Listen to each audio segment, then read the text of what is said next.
Should, because I think the two ends of the spectrum are better than this, gross middle that we have. The end of the one end of the spectrum is you have the New York Times, the Washington Post, and the Economist with no byline and no attribution to reporters. The other end is if you want to build a brand that's based on your name, go start a Substack. Yeah. And I think that there's a very good balance there. And the New York Times could syndicate that as well. But if you separate the two, all of a sudden the news becomes more likely to be truthful news versus, well-disguised opinion. The other issue is, for readers, if you do choose to do a no byline publication, you're really going to need time to build trust and for people to understand what you're doing, because they will think you're taking the byline off in order to pursue a certain agenda, right? So that is the suspicion that can build up. The Economist has been able to do this over decades with trusted reporting. Yeah. And Substack proves that you can have no reputation whatsoever. And if you're publishing great content, you can build a great business from scratch. So, yes, you don't need to pay your dues, quote unquote, by getting a byline at the New York Times to be a clever writer. You can start that business today and get paid. So I think the New York Times should just focus on being the New York Times, and Substack should focus on individual people. And I think if you could clean up the middle, that would be much better for all of us. Anyways, I'm excited for you guys to help out and pitch in. I hope you guys do some good with it. I'd love to come back and use Twitter more often. Saying, hey, we haven't confirmed this yet, but these two employees are claiming this. People want to get real-time coverage. It's fine to do real-time coverage. I think everybody in the audience has to understand. You're giving them so much credit. What about the copy editor? There was a picture and it said Ligma Johnson, and the copy editor went there was with a worse it. one. Come on. That is so lazy. Jason, why are you covering for these people? I'm not covering. I'm just trying to explain. The point you're missing you need to the let point. me unpack the whole point. Let me unpack the whole point. There's also... You interrupted me. Well, here's the thing. There is a different standard for live news coverage. And then we've ripped out fact-checking from a lot of these publications. And basic fact-checking and a little bit of time. I'm explaining why they make this mistake. I'm not protecting them. You want to know why the reason they make it, that's part of it. But they've also ripped out fact-checking. And then they are in such a race to get the clicks on social media. No.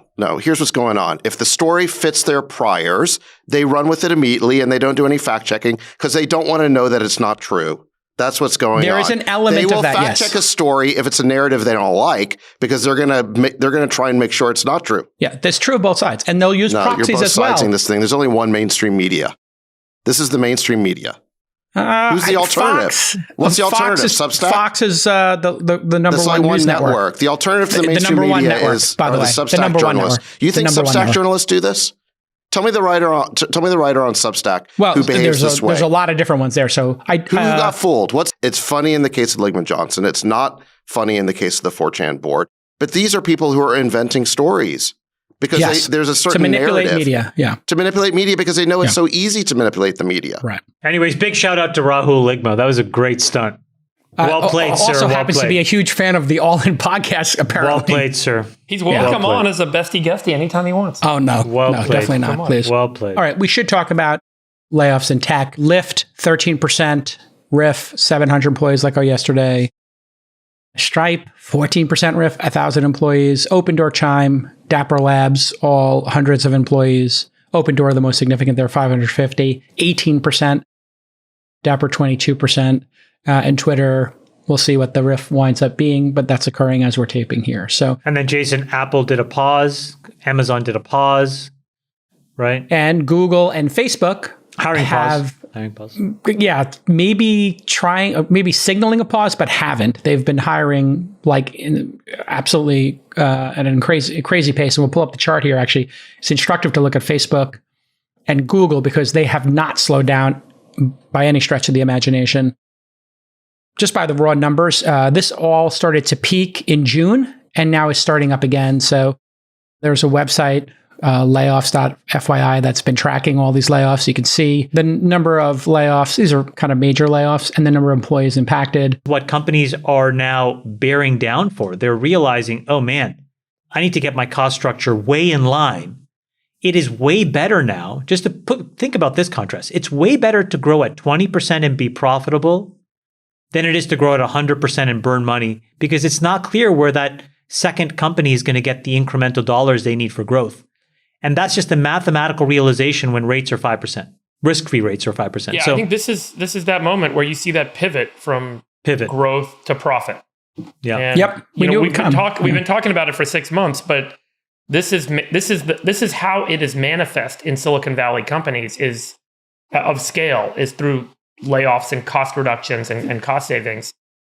So the investments in future growth are reduced, and the timeline to drive greater profits is improved. I think what Elon is going to do at Twitter, or what is reported, so this is nothing to do with anything anyone told me, just what I've read in the reporting, is accurate, that he's going to cut so deep, he's going to cut 30, 40, 50% potentially of the employee base. It really sets a new standard for how profitable a tech company can get. And again, I'll give credit to a Twitter poster named Postmarket, who I didn't give credit to a few weeks ago when I read this tweet. And here's what's crazy. There are 400 companies who have an average valuation of $3 billion. And then there are already 70 companies in the public markets where they have $1 billion of next 12 months of revenue. And it just goes to show you, to your point, Freeberg, if these folks have to generate an 11% hurdle rate, their cost of capital is 11%.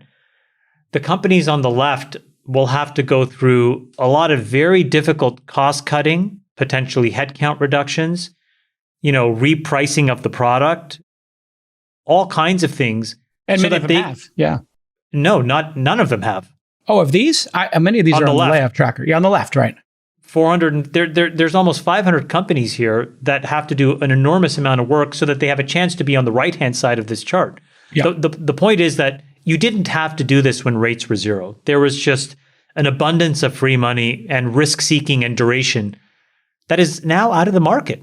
Chamath, I think there's also a story that of the 200 companies that are public software companies that you see on the right, some number of them will need to go private in order to do the restructuring that the market is demanding that they do in order to get rightly valued. And to your point, it will happen at meaningfully lower valuations than where they probably went public or their last private round. Which so will what do you guys, as you guys...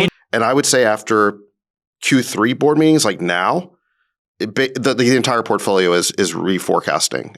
Maybe there's like a handful of companies here or there that aren't. If you're one of those, congratulations. But like even the best companies in our portfolio now are seeing major headwinds. And this is just, I think, an economy-wide slowdown. Do you think there's restructuring possible? I mean, can these companies... Well, they're going to have... Yeah, because... let me just ask, in the public markets, do you think those public companies can get restructured as public companies in order to meet these it just takes the will. Yes, of course. It just takes the will. Extremely expensive. Well, it's expensive. I don't even think it's will. I think it's just expensive. Yeah, look at Coinbase as an example. Look, take Coinbase versus Carvana, right? These are both businesses that issued convertible debt sort of right before things got very, very hard. And if you look at where their convertible debt trades, it's trading basically at an implied yield of about 12 or 13%. Both companies. Now, one is probably, a legitimate bankruptcy risk, which is Carvana. That's what the market would think. Whereas the other one, I think it has a very fortified balance sheet and could weather the storm, Coinbase. But unfortunately, in a moment where, rates are, again, the risk-free rate goes to 5.5, our cost of capital to do business goes to 10 or 11. These guys have to pay 12 or 13%.